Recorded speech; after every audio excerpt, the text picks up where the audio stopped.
Hello friend. आज का topic सामान्य ज्ञान पर है, जनरल नॉलेज पर।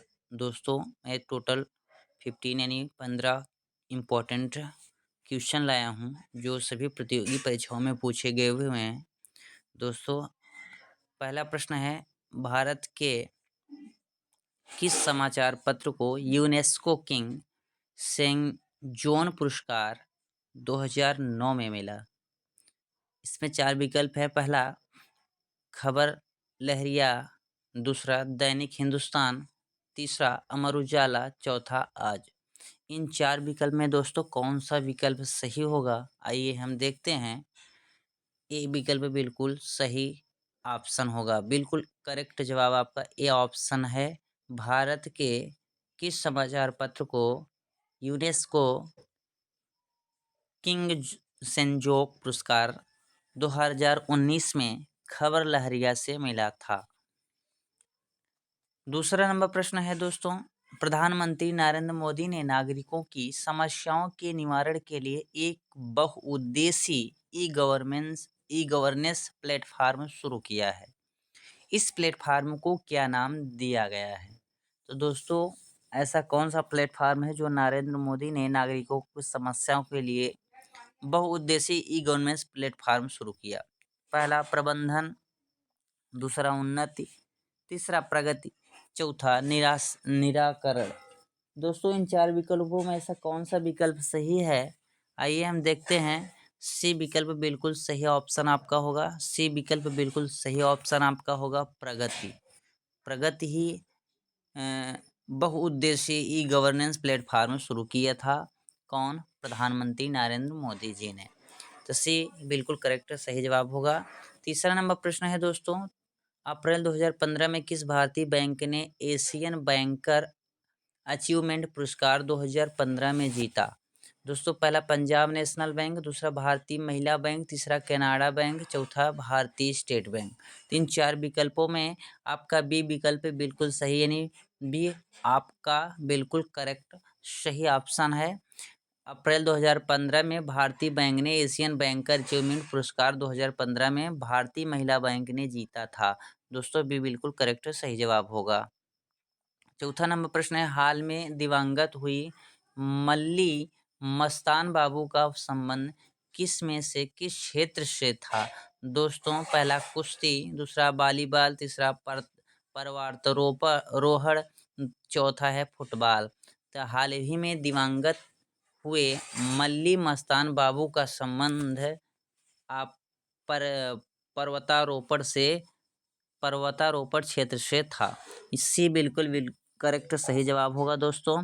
पांचवा नंबर प्रश्न है आपका, ऑपरेशन दुर्गा का शुभारंभ हुआ 14 अप्रैल 2017 को, 15 अप्रैल 2017 को, 15 अप्रैल 2017 को, 15 अगस्त 2017 को। चौथा है इनमें से कोई नहीं दोस्तों। तो ऑपरेशन दुर्गा का शुभारंभ 14 अप्रैल 2017 को किया गया था। ये बिल्कुल करेक्ट सही जवाब होगा।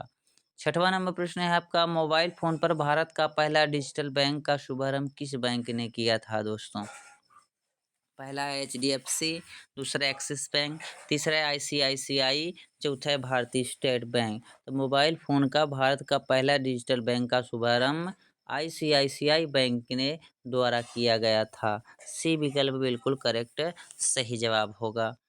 सातवां नंबर प्रश्न है, 2014 गाजा संघर्ष पर UNHRC के स्वतंत्र आयोग के जांच के लिए नए प्रमुख के रूप में किसे नियुक्त किया गया? दोस्तों, डी विकल्प इसमें बिल्कुल सही है, दिख रहा है पहले से ही। पहला ऑप्शन है अल्फ्रेड गोवन। दूसरा है माइकल ब्लूमबर्ग। तीसरा है लियोन पन्नेता। चौथा है डी मैरी कैन गोलवन डेविस। यही आपका डी विकल्प बिल्कुल करेक्ट सही जवाब होगा। आठवां नंबर प्रश्न है दोस्तों, global e commerce company eBay के साथ किस राज्य के हथकरघा निगम ने एक समझौता ज्ञापन पर हस्ताक्षर किया है? पहला उत्तर प्रदेश। दूसरा गुजरात। तीसरा हरियाणा। चौथा राजस्थान। तो global e commerce company eBay के साथ गुजरात, हथकरघा निगम की समझौता का ज्ञापन किया था। तो इसमें बी ऑप्शन बिल्कुल करेक्ट सही जवाब होगा दोस्तों। 9 नंबर प्रश्न आपका है जीआईपीसी के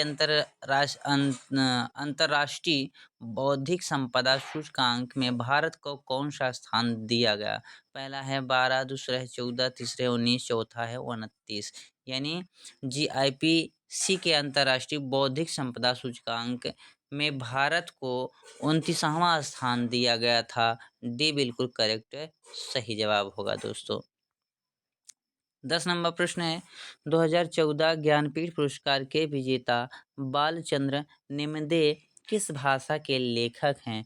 आपका पहला है मराठी, दूसरा है कोंकणी, तीसरा है बंगाली, चौथा है गुजराती। दोस्तों 2014 में ज्ञानपीठ पुरस्कार के विजेता मराठी यानी बालचंद्र नेमदे मराठी भाषा के लेखक के रूप में प्राप्त किए थे। तो ये बिल्कुल करेक्ट सही जवाब होगा। 11 नंबर प्रश्न है कौन सा मेट्रो शहर भारत का पहला वाईफाई सक्षम शहर बन गया? पहला है मुंबई, दूसरा है नई दिल्ली, तीसरा है कोलकाता, चौथा है चेन्नई। दोस्तों मेट्रो शहर भारत का सबसे पहला वाईफाई शहर कोलकाता को बनाया गया था। सी बिल्कुल करेक्ट सही जवाब होगा। 12 नंबर प्रश्न आपके भारत और अमेरिका के बीच पेश कार्यक्रम किस क्षेत्र की अर्थव्यवस्था लिए शुरू किया गया था? स्वच्छ ऊर्जा, दूसरा है व्यापार, तीसरा है कपड़ा, चौथा है कृषि।